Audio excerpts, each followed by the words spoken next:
आम्ही तुझ्याशी खूप वाईट वागलो। तू परत आलीस तेव्हा मी तुझं काहीच ऐकून घेतलं नाही। आई तुझ्याशी एक पण शब्द प्रेमाने नाही बोललो ग। राजू मला तर तू आठवत पण नाहीस, पण मला माझी आई पाहिजे होती।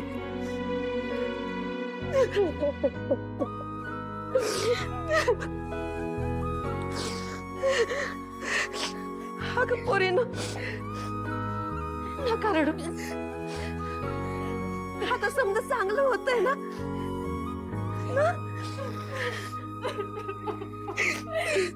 तेजू असं नाही रडू, असं नाही रडू। आई पण मी तुला काय काय बोलले, तुला एका शब्दाने राग आला नाही? आईचं कामच असतं लेकरांना समजून घ्यायचं। आई आजवर ना आम्हाला सतत असं वाटायचं की तुला आमची परवाच नाहीये, तू आमचा विचारच करत नाही, पण तसं काही नव्हतं ग। आजवर ना आम्हीच कधी तुझा विचार केला नाही। आई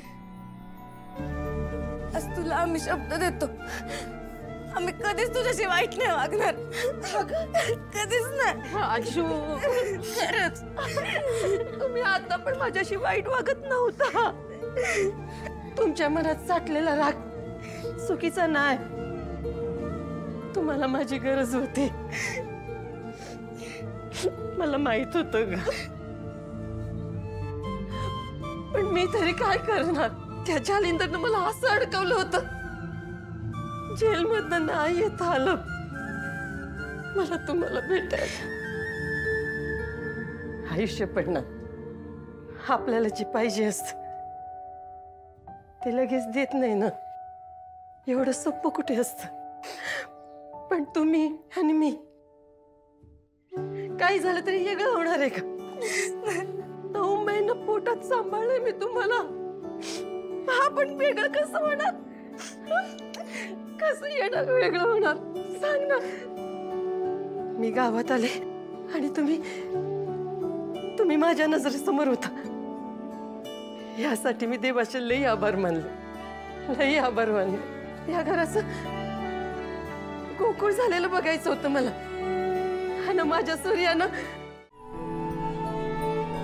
हे बघ, रोज या झाडापाशी येऊन तुझ्या आठवणीत रडायचो मी। मला वाटतं या झाडाला माझ्या भावना कळाल्या असतील आणि त्यानं परत एकदा आपली भेट घालून दिली।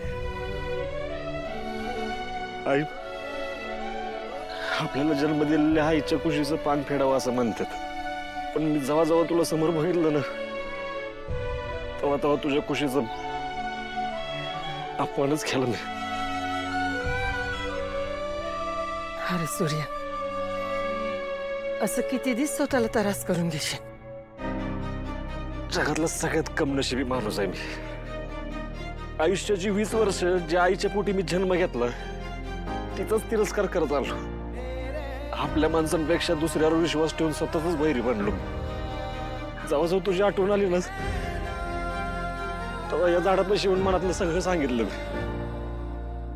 आणि परिस्थितीला कोसायचो, का माझी आई माझ्याबरोबर नाही, का ती माझ्याशी असं वागली? आज कळतंय तुझं काहीच दोष नव्हता, दोष परिस्थितीचा होता आणि माझा होता।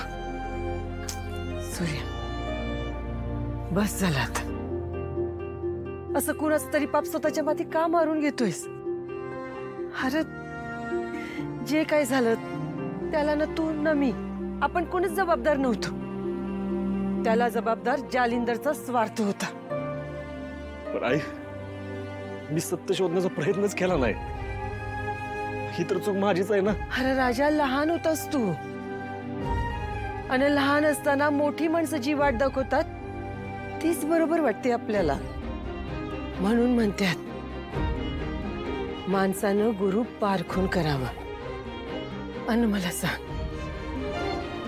एवढं समज झालं, पण म्हणून आपल्यातलं एकमेकांवरचं प्रेम कमी झालं का? नाही ना. मग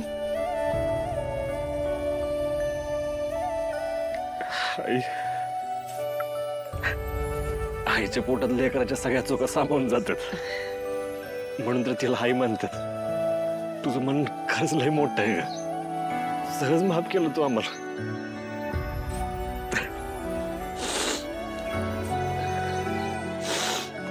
आई मला ती तू लहानपणी अंगाई घालून दाखवायचीस ना, ती ऐकायची मला. तू नसताना स्वतःच अंगाई घालून माझ्या बहिणींना स्वतःला हादर द्यायचो मी. ती आज मला तुझ्या तोंडून ऐकायची.